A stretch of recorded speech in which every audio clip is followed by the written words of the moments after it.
our history. Buildings and people and memories and dreams. Who better to tell us than those who were there? There's so much to learn from the stories they'll share. Living history. Living history. Hello, welcome to Living History with Ted Goldsborough. Today we're going to be interviewing Nolan Atkinson, a Philadelphia attorney, and we'll be talking about his being a Lower Merion commissioner in the 1970s and 80s. Mr. Atkinson, we had welcome. Thank you. Thank you for being with us today. It's my pleasure.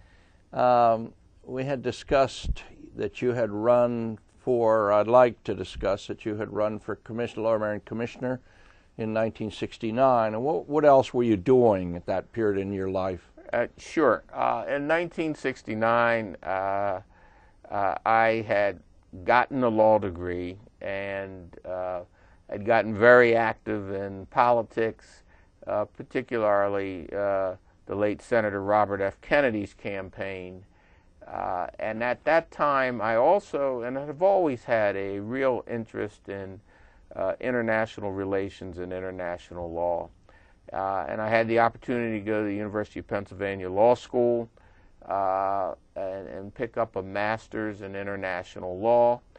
And I also wanted to keep my political irons in the fire, so to speak. And so I began to get interested in issues of housing affecting the South Ardmore and South Bryn Mawr communities. Those were communities I knew very well because I had heard about and knew about the people who lived in particularly Ardmore, and I lived in Bryn Mawr, many of whom were patients of my father.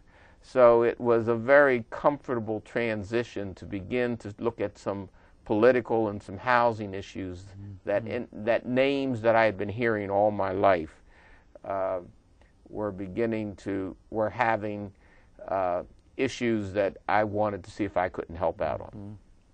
How does one begin? You were fresh and young in your 20s. Yes. How did you get support? How did you let people know you were running, petitions, money, party affiliation?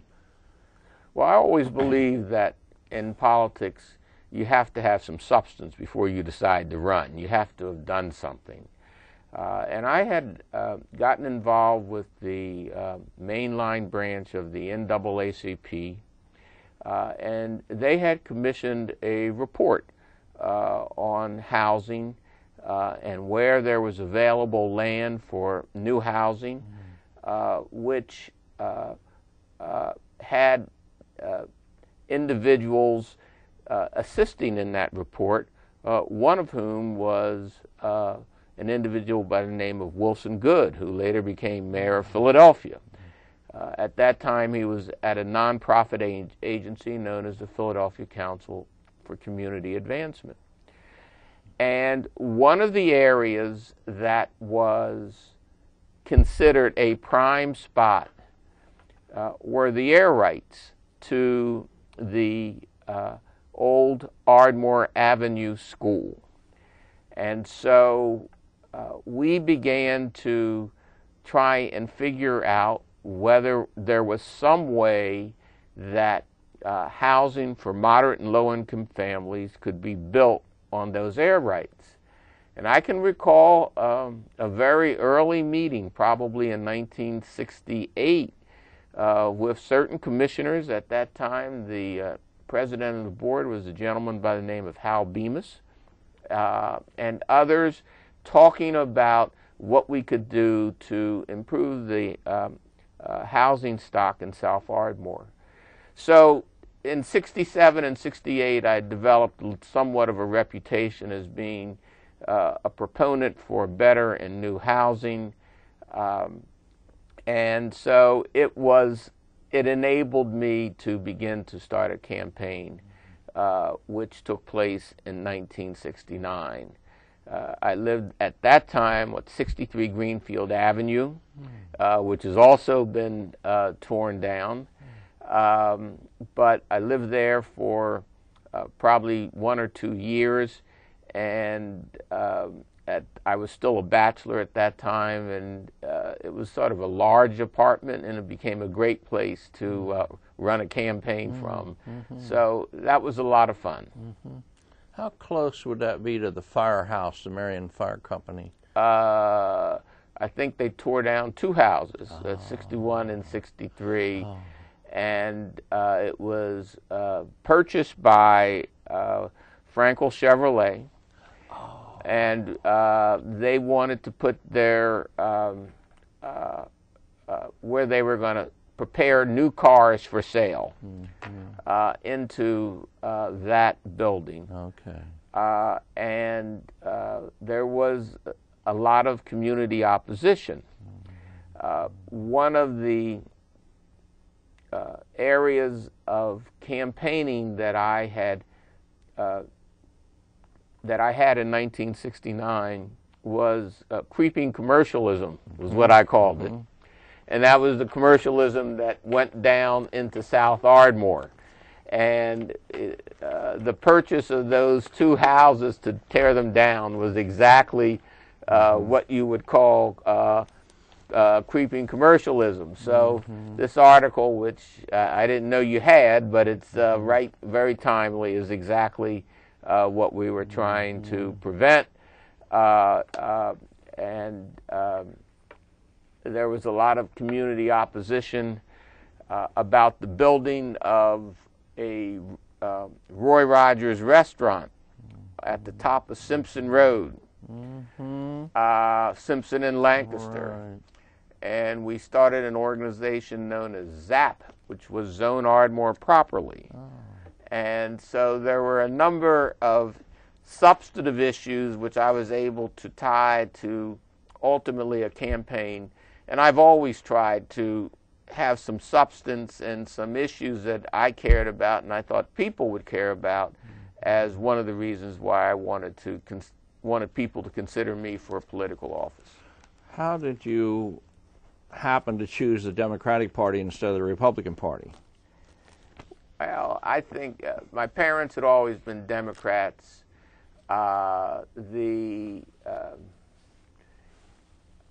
recall very clearly when I was 9 years old watching Adlai Stevenson in 1952 accept the nomination for the Democratic Party. The Democratic Party had been, I believe, a much more of a proponent for the rights of what would be termed Negroes at that time, African Americans now, and so it was a natural transition. Plus, my father had run for commissioner some years earlier, many years earlier, from Bryn Mawr, and it would have been the South Bryn Mawr district.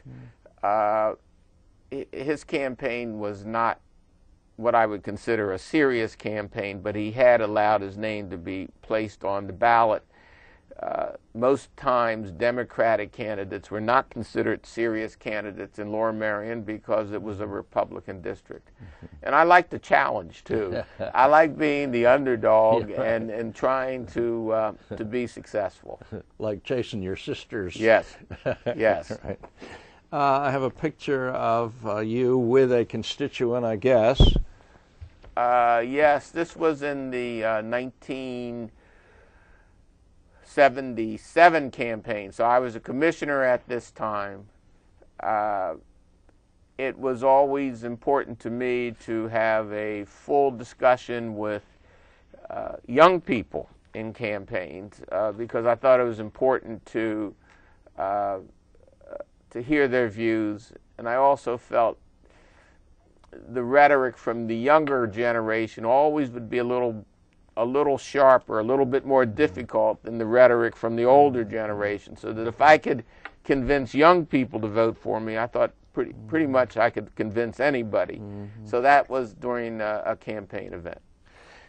And you mentioned that a study in, I guess, Philadelphia had pointed out areas in the region that needed housing, upgrades of housing, and I'm not sure that it was related to Philadelphia. It was not. It Okay. was simply the Philadelphia Council for Community Advancement, PCCA, had gotten a contract from the mainline NAACP to study available land sites. Okay. And there is a report in the I'm sure it's still in the township building. If the report is not there, I could certainly give you one because I have a copy of it, which describes, it's a bound volume, which describes the fruits of that study. I see. And there were two areas. One was Haverford College, and the other was the Ardmore Avenue parking lot. We had a lot of discussions with the president of Haverford College, who I believe his name at that time was, Coleman, who was depicted in this picture here, along with NAACP officials. This is going back to the 1969 time era, and Haverford College obviously had a lot of land, and the study depicted how there was a fence which divided a part of Simpson Road from the land of Ardmore of Haverford College, and that seemed like a perfect opportunity to build moderate and low-income housing. We weren't successful in that effort. We did have more success on the Ardmore Avenue parking lot. So it was pretty much known in 1959 even that there were blighted areas in Ardmore and Bryn Mawr that needed help. Yes, absolutely. There was clearly an area where a lot of work could be done to improve the housing stock. We're going to have to take a break now, All right. but we'll get back after this intermission.